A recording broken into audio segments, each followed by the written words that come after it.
Welcome back to the GTN Show. Yeah, welcome. No prizes for guessing what we're going to be discussing today. The Olympic Games. Oh yes, so much excitement and drama to discuss there, as well as not forgetting the T100 race this weekend. Yeah, and also confirmation that Blummenfelt is indeed going after the yellow jersey in the Tour de France.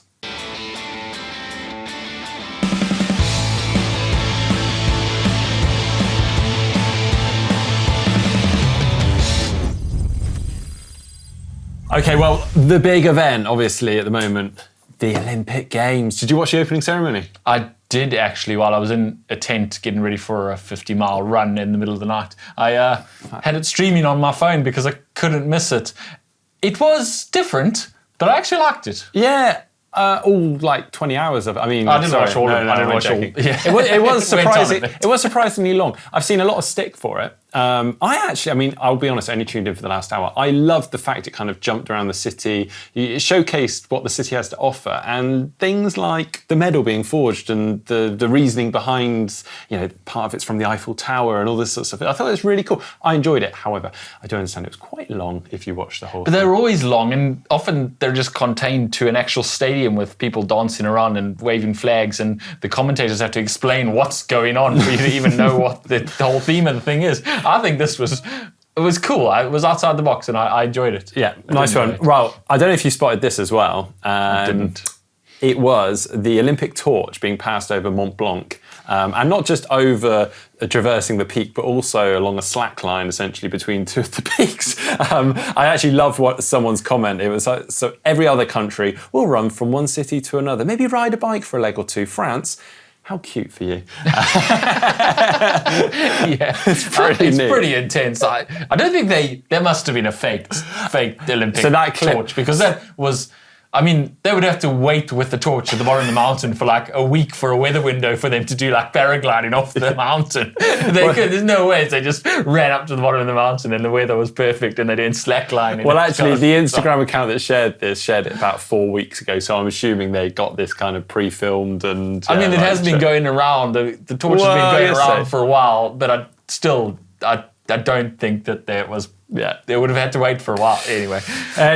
Talking of the Olympic Games, we are going to get onto triathlon very shortly, but obviously Taylor Knibb is out there doing the cycling time trial, which he has done, and now onto the triathlon, which we'll get onto shortly. But the time trial did not go quite as planned for. No, it didn't. And there's been a few comments since about triathletes riding in real races and bike handling skills, etc., which I think is a bit unfair because the roads were really wet and she went out really early. She was like, I think, 7th rider on the road, and the rider in front of her had already crashed. Like, it was really slick and really slippery. And then it obviously all got a bit compounded by the bike mechanic falling over the bike while he was giving her the new bike. It doesn't bode well for the triathlon stereotype, does it? However, no. Taylor Knibb's kind of poked fun at that and joked about it herself, and actually has gone on to say she actually lost count of how many times she crashed. And number one, I went around the roundabout, went into the motorbike immediately. I didn't even see that one. Is that 1 or 2 crashes? I went around a turn, then I think I came down a 4th time,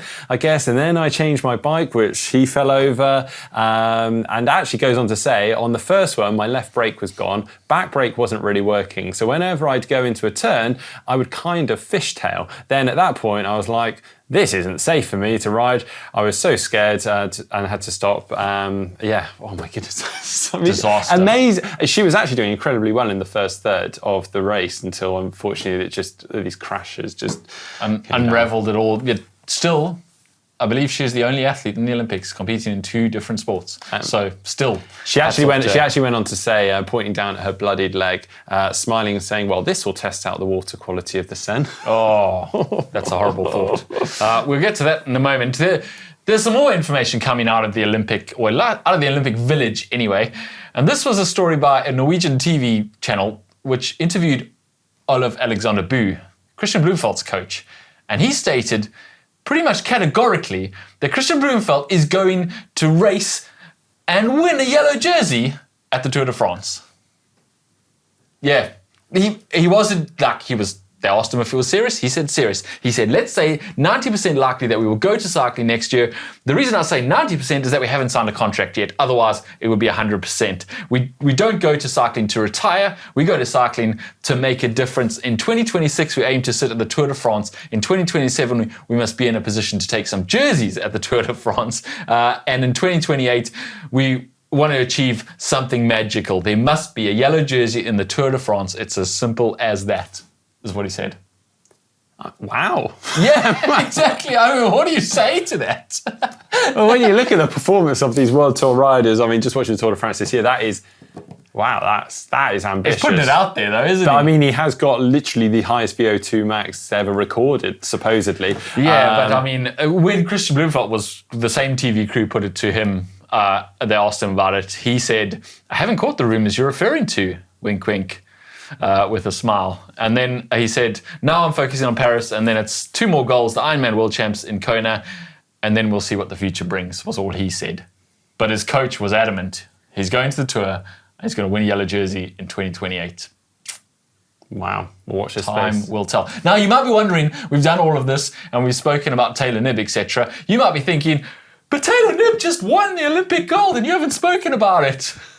That's because it's Monday and the races haven't happened yet. So now we're going to throw to Future Mark to talk about the Olympic Games that has just happened. It's Olympics Day. We'll get on to the postponement of the men's race shortly. Now, James is actually off work today. He's looking after the kids, hence him throwing to me in the future. But I thought I might surprise him. So I'm at his house.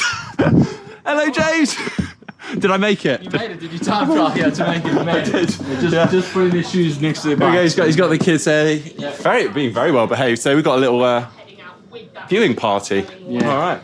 Let's get a brew on. Yeah, you can have a coffee. Oh, okay. Well, sorry to crash your day off, James. I wasn't going to do anything different other than watching the Olympics anyway. So. Yeah, well, the race has finished. We just put it on behind us just for context. Now, first off then, should we run through some of the drama in the lead up to? Now, we have had our own video on the channel kind of dedicated to this whole postponement of the racing. Fortunately, the racing did happen today. So what happened? What, you mean they ignored the water quality test that they did this morning? Is that what you're asking? Yeah, maybe they ignored it. Maybe it was actually fine. Doesn't really matter. We finally got a race. We got both races, one after the other. So that was pretty exciting, obviously. Having it all in one day too, I think, was pretty cool, actually, in the end. Interestingly, it meant that no one had been in that water before, and that would actually play quite a role in the race, didn't it? Because no one knew what the currents were doing and where the currents were going to take them. And some people kind of figured that out pretty quickly, like a Flora Duffy, whereas other people seem to get caught out a little bit by it. Yeah, so basically we had the women's race start at 8 a.m, the men's at 10:45, and you could say actually maybe the men were watching the women's and learning a little bit from that. I think they were definitely watching it very closely. Because I saw there were some different lines going around the boys. Notably, we had rain this morning, so particularly for the women's race, they had very, very slick and wet roads, and as a lot of you will know, kind of those wet roads that maybe, you know, they've been in the sun for many days, and they just become very slick, don't they? Very slippery. Enough to affect the roads, but not enough to affect the water quality or flow, luckily. So yeah, it all worked out in the end. It did make for an exciting race on the women's side though. So let's run through exactly what happened. As we said, Flora Duffy got an amazing start, found herself in the lead of the Olympic triathlon, and then chose some interesting lines where she suddenly veered off to the side to go next to the edge of the river instead of, you know, where you naturally would stay the straightest line. And that definitely paid dividends. We saw people behind her going kind of all over the place. When they turned that first boy and they all just watched them moving away from the second boy they were aiming for, it was like, whoa, that is a strong current, which was very interesting. Yeah, definitely. So yeah, that was very interesting tactics. And then actually sort of coming out of the swim, the main contenders were in touching distance of where Cassandra Beaugrand and Beth Potter, of course, two that we're very excited to see. And they actually managed to form a bit of a chase group and eventually did catch Flora. She was sort of left out there for a while, and you kind of suspected maybe she was actually just chilling a little bit. I think everyone was riding a little tentatively on those first couple of laps, trying to figure out where the grip was, and a few people didn't figure it out and lost the grip and found themselves we had on the crashes floor. left, right, and centre. It was quite painful. But all to watch. the main contenders managed to stay upright, and I think testament to their skills to read the course and stuff like that to get around it. And also potentially their team behind them actually just with choices around tyre pressures, tyres, because you've got to question. We don't know what any of them were running, but you do kind of think some of those ladies looked like they were running like 110 psi. Well, some of them, they were fishtailing as they came into corners before they even started banking the bike over, which would suggest they are probably on the wrong tyre pressure. So yeah, some of them came down, but yeah, Flora Duffy found herself out in the lead on her own, and it was kind of is Flora going to do a Flora here and lead from gun to tape? But that wouldn't have been the smart decision. I think she had to sit up, and she did. She let the chase pack catch up to her. So it all came together, sort of, that chase pack, where then it was tactics from then on. It was trying to not get into trouble, not have a crash. There were a few crashes in that group, but none that affected the main players. And yeah, we watched the bike unfold, waiting for someone to go off the front. No one did. Very tactical, I think, riding from that point on. Yeah, I think we could probably scoot towards the run now because that is where it all sort of kicked off. So we had 4 going off the front very quickly. No surprises, Cassandra Beaugrand and Beth Potter, but also joined by Julie Deron, who was absolutely amazing, and Lombardi as well from France. Deron, wow, she was absolutely phenomenal. She was really putting the pressure on, and I'd actually say really kind of made a big sort of change the race, particularly for Beth Potter. Almost found herself in a position she never found herself in before. I don't think she's got better than like a 7th in a World Triathlon event, and now she found herself in the top 4 in the Olympic Games, and she really stuck it to the other girls. She went to the front a few times and pushed on the pace, which changed the tactics a little bit. So all hats off to her. She's actually coached by Nicola Spirig's coach, Brett Sutton, who's coached a few successful triathletes, and yeah, he clearly got it right for her at this one too. Very impressive. But on the run, it kind of went to the form book, didn't it? Everyone was watching Cassandra Beaugrand and thinking she's the smoothest one in that group. Yeah, we were speculating as to whether Beth Potter was. She sort of was yo-yoing up to shoulders, and was she playing tactics? But actually, she was suffering, and all credit to Beaugrand and Darrow for just amazing tactics there. And we saw on the final lap, Cassandra Beaugrand just pushed clear, and as you say, just looked so smooth. She went away with it. Julie Darrow actually just hanging on to second, and which surprised me. I actually thought she was in there in the fourth, and she got silver in the end. Amazing, very impressive. Yeah, Beth Potter hanging on for 3rd, with Lombardi very close behind in 4th. Awful position to finish the Olympic Games. But a very exciting race. I think some people will look at it and go, oh, it was all decided by swim currents and by wet roads and crashes and stuff like that. But to be honest, from where I'm sitting, that's exactly what you want in a triathlon race. I'm so tired of the boring 8 laps on the bike, all coming out the water together, 8 laps on the bike with nothing really challenging, no drama, and then to see who's the fastest runner. We want to see the skills, we want to see drama, we want to see thrills and spills, and that is exactly what we got in that race, and it was exciting to It is part of racing, it's a skill we all have to learn and have to be ready for, and that, I'm going to say, is part of being an Olympic triathlete. You've more got challenging, unpredictable courses, please. Yes. Yeah. Okay, let's move on to the men's, which we didn't have much time. We took a deep breath and it was straight on to the men's race. And equally exciting, actually. Different sort of tactics played out. So Alessio Crociani actually led out the swim, although Henry Schumann actually led for a majority of it. He almost came round at the end. Henry Schumann came out second with Matt House very close behind. So the 3 of them almost had a little bit of a gap. 50 seconds down, we had Kristian Blummenfelt and Hayden Wild. So notable people. Alexi was running between that, so about 27 seconds down, which would be telling because obviously he had to bridge up to that leaders, but then the guys behind him had to bridge up too. So it was everything to play for going onto the bike.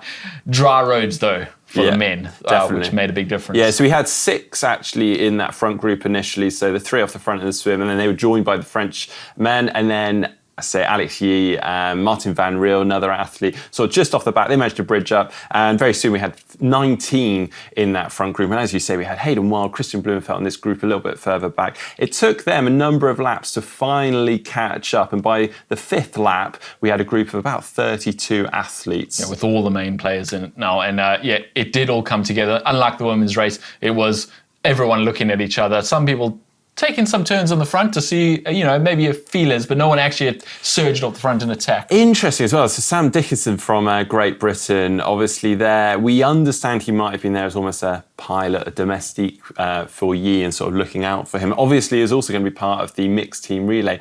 Made some interesting moves on the bike. He made a surge that pulled Kristian Blummenfelt away from the pack. Luckily, I think he maybe realised what he was doing and sat up a bit, but that could have been a game-changing move. But he didn't have Yee on his wheel. He had Kristian Blummenfelt on his wheel.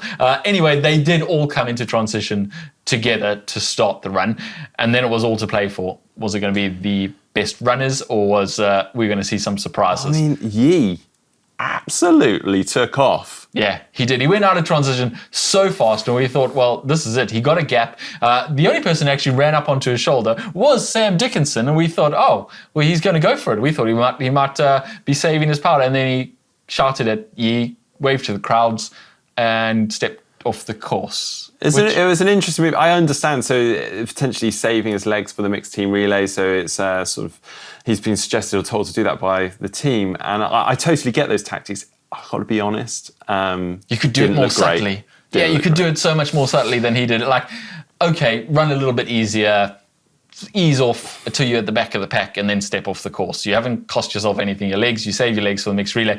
But also you don't kind of take the TV time and wave to the crowds and, put it so front and centre. He is a young athlete though, so I think we'll excuse him. But we'll wait till we see what he does in the mixed relay before we criticise what he did. Yeah, exactly. What was interesting though, we saw Hayden Wild just behind, and he sort of made his move to bridge up to Alex Yee, which we were all hoping for. But what was interesting is, rather than sort of running side by side or on his heels, he actually made the move and just went straight off. And actually, I think he got about a 15-second gap on Yee at one point during the run. What do we think on that, Mark? Is that because previously they've run side by side for 9 kilometres and Yee has just had the better of him in pretty much every sprint they've ever done? Was he thinking, you know what, I'm going to run him sore? I think there was part of that, but then also Yee just went out so hard. I think Wild managed to bridge up at a point where Yee actually was struggling potentially and suffering for that. And it's like, you know what, this is the point that I make my move, and he tried to hang on to it. And it looked did a really good job. Going in, last lap, was it 14 seconds up? Going into the last 2.5 Ks, even going into the last kilometre, he was still 12 to 14 seconds And to be honest, at this point, we were worried that Yee was going to get caught by the 2 Frenchmen running behind and actually lose out on a medal altogether. It looked like Wild was on for gold. And then suddenly, in probably about the last half a kilometre, Yee passed Wild. Yeah, Wild's legs totally fell off. We actually replayed, we rewound because even the cameras missed it. They went under the trees. There was like 12 seconds, we thought, although it probably had come down, we just hadn't noticed. And then they came out of the trees and Yee was passing Wild. And we were like, whoa, what happened there?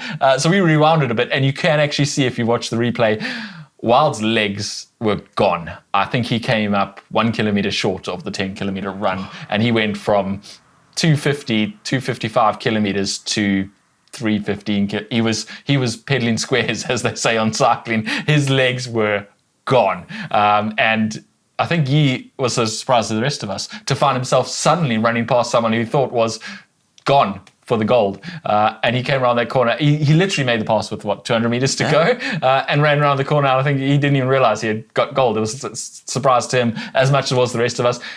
To Wild's credit, he did hang on for that silver medal, so congratulations to him for that. And Leo Berger, the Frenchman we were talking about who was hunting them down, did get the bronze. It kind of went to the form book, didn't it? It did. Yee, Wild and Berger, who might have been quite a few people's picks. And also Pierre Lecour. It didn't go the way we thought it was going to. Yeah, and also Pierre Lecour in 4th was another person I thought could contend. Yeah. Interestingly, Kristian Blummenfelt, 12th. which is still obviously a very impressive result, and in the Olympic Games.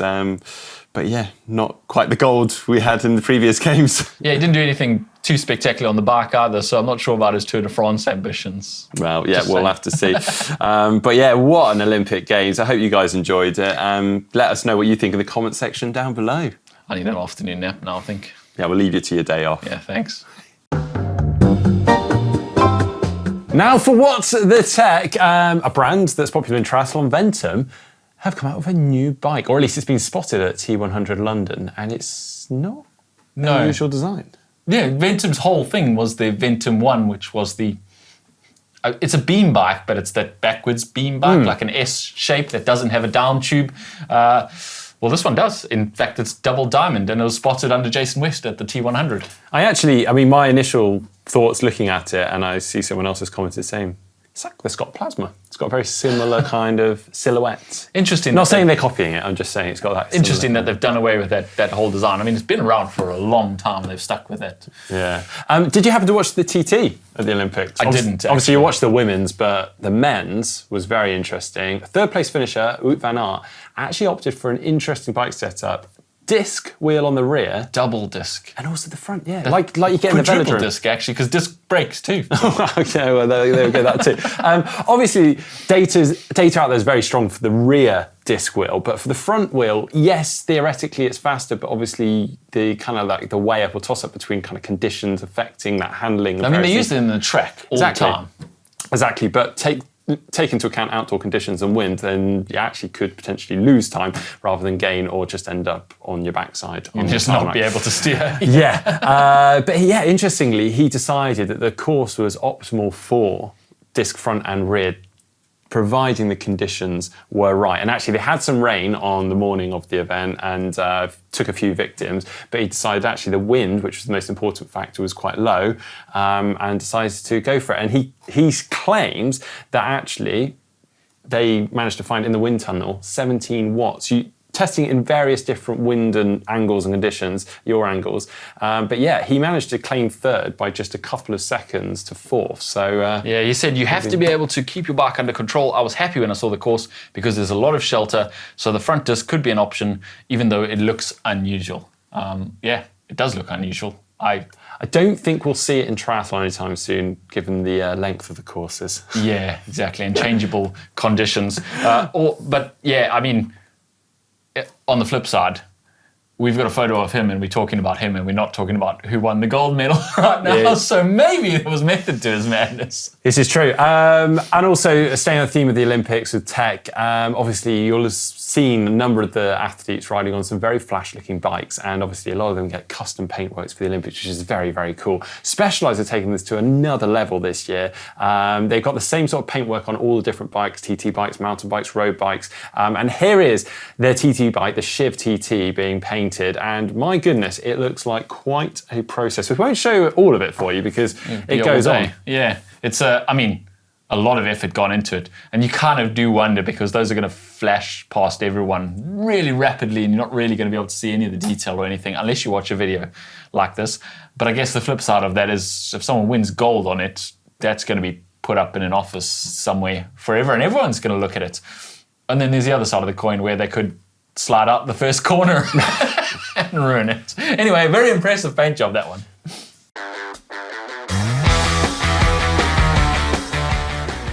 Well, the Olympics wasn't the only race that happened last week. In fact, there was a massive one in London and a few other races. So let's get through all those race results. First, 70.3 Maine, which was won by Sarah True on the women's side, and Trevor Foley on the men's side, which is very impressive because it's 1 week after he won Ironman Lake Placid. That is very impressive. We also had Challenge Turku, which was won by Milan Agnew on the women's side, and interestingly, Gustav Eden took the win on the men's side. He is back. Yeah, I mean, a bit of an obscure race, but he did run a 1:10, so we're going to take it as he's back. 12 weeks before Kona, so fingers crossed he's back. That would be very cool, wouldn't it? And then, of course, we had PTO T100 London. It feels like ages since that's gone by now. But before we get on to any of the racing, there was a lot of chatter around one of the athletes in particular, Chelsea Sodaro, this past week. New bike, new coach, and apparently new home too. So a lot going on in the last week or two.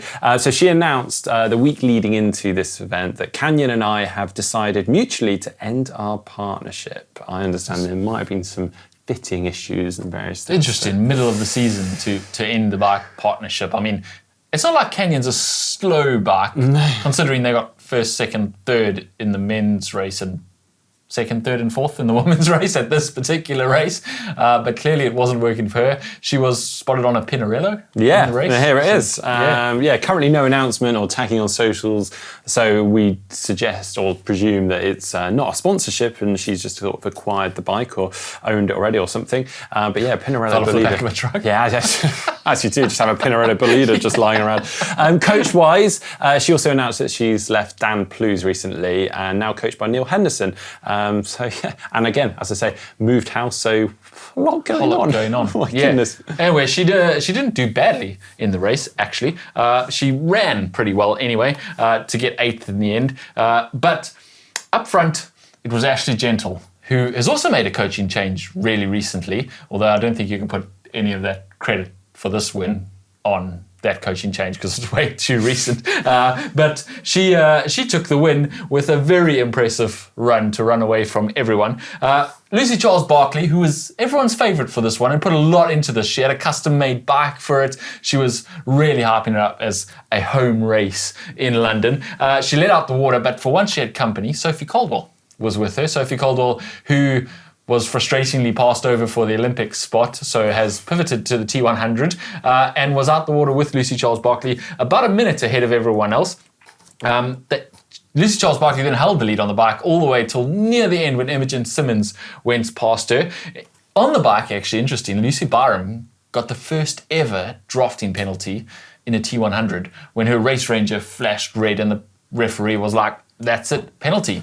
But that wasn't the end of the story because not too long after, the referee took that card away from her and rescinded the penalty. Apparently, Race Ranger was having all kinds of issues because Race Ranger needs to be calibrated before the start.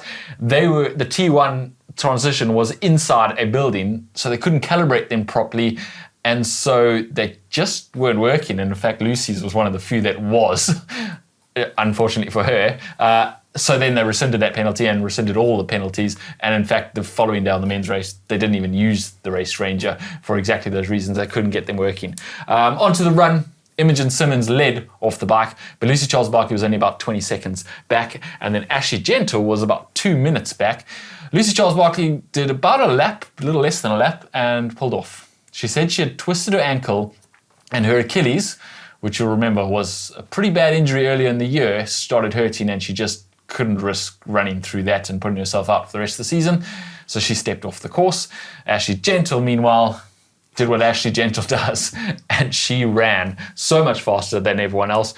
In fact, the only person who ran faster than her was Tamara Jewett, who ran up to 6th place with a 1:04.29, but Ashley Gentle's 1:06 was enough to take the win ahead of Imogen Simmons with Kat Matthews in 3rd, Laura Phillip in 4th, and Lucy Byram in 5th. Yeah, and also Sophie Caldwell actually hung on for a 7th place finish, which, if you consider everything that she's had to deal with over the past month or so, probably, knocked her training quite considerably and lost a lot of training through that, the stress with it, and then suddenly jumping on a TT bike at sort of short notice. I mean, very impressive, and I think, we might see her doing great. Yeah, exactly. Yeah. Over in the men's race, also equally as exciting. Interestingly, we had one athlete, Sam Laidlow, opting to go non-wetsuit in the swim. Now, the water temperature was around, I believe, 19 degrees Celsius. So it's on that kind of cusp of being quite warm in a wetsuit, and particularly as kind of the pace these guys are going, the effort level. He decided actually, going non-wetsuit, theoretically, he'll be able to just hit the bike harder at the start and his core temperature, in theory. And if you were watching it, when they got out the water, you would have gone, Sam Laidlow is such an idiot. Look what he's done now. He's taken himself right out of the race. Yeah, so he was 1:10 down off the swim, which for him, I mean, we're so used to seeing him at the front of the swim, if not leading them out. But it didn't take him long to reel in the group and actually go off the front of the group. And now there was a lot of talk during the race around the drafting. Now, obviously, as you said, Race Ranger wasn't working. We didn't have an operation, and there were some dubious distances going on in the men's race. Quite frustrating. Felt like it was equal opportunity, though, that pretty much everyone at some point was caught on camera a bit too close to the person in front of him. Now, one athlete, Alistair Brownlee, actually got a flat tyre early on, which was disappointing to see because he actually went on to run fairly well considering, so we might have finally seen a nice race with Alistair Brownlee in. Now, Laidlow, as I said, had powered back up to the front of the group and, in fact, gone off the front, and by the T2 had got himself a 90-second advantage over the rest of the field. Incredible. The strongest chaser on the run was Kyle Smith, who I have to say looked absolutely amazing, and he got within 20 seconds of Sam Laidlow, but all credit to Sam, he hung on for that win. He did. Kyle Smith took second, and a very emotional actually, Daniel Backegaard took third place, because I think it's been a long road for him getting back to this sort of performance. And impressively also, we should say, Magnus Ditlev took fourth place after Challenge Roth, so yeah, having that in his legs is very impressive. Yeah.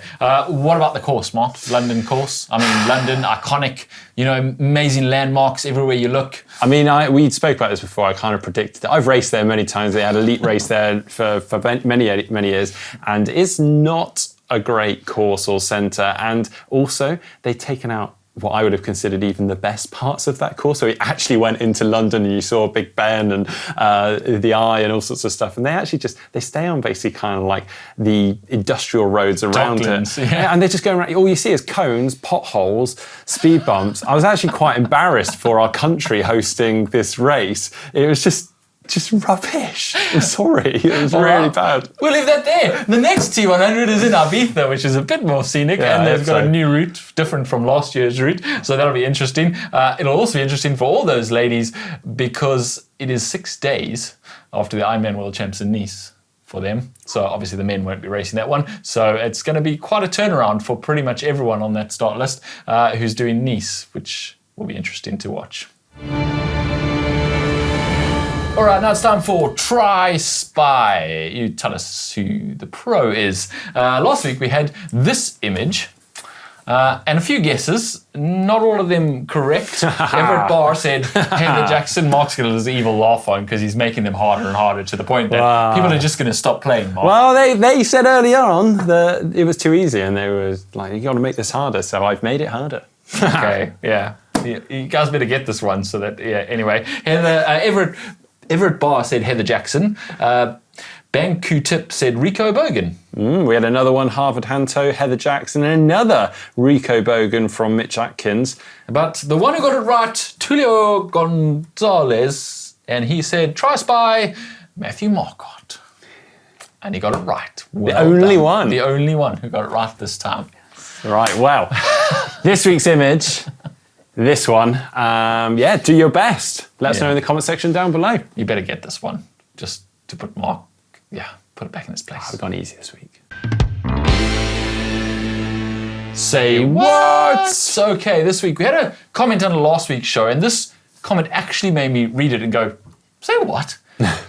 It's from Stephanie Dannenberg, and she said, I want to know what British Triathlon Federation is going to do about the new international athlete policy requiring £5 million liability insurance that international athletes can't practically obtain for Ironman 70.3 Swansea, which will continue for every triathlon in the UK. A lot of us missed racing this weekend because of the new rule, which they made an exception the day before the race, and only in person, from what I heard. So only if you were there and then asked, do I get an exception? They said, yeah, it's okay, you can do it. So people actually didn't travel to the race and didn't This totally passed by me. Stephanie actually said the USAT does not cover international events at all. So they said, British Triathlon apparently said you should reach out to your federation to check your amount of coverage. USAT does not cover international events at all, and a similar issue for those from Canada, where they can get coverage, but only up to 5 million Canadian dollars. So not £5 million, so it's not enough. So it doesn't meet BTF's demands. Now, apparently it was a bit of an issue, and apparently this has been a policy since 2021, but no one's really known about it. No one's enforced it. an announcement was made in June to tell everyone and to get things in place, which people tried to do, and as we said, have various problems trying to find that amount of cover.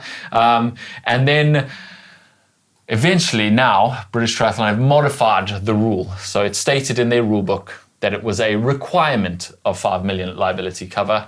It is now a recommended 5 million liability cover.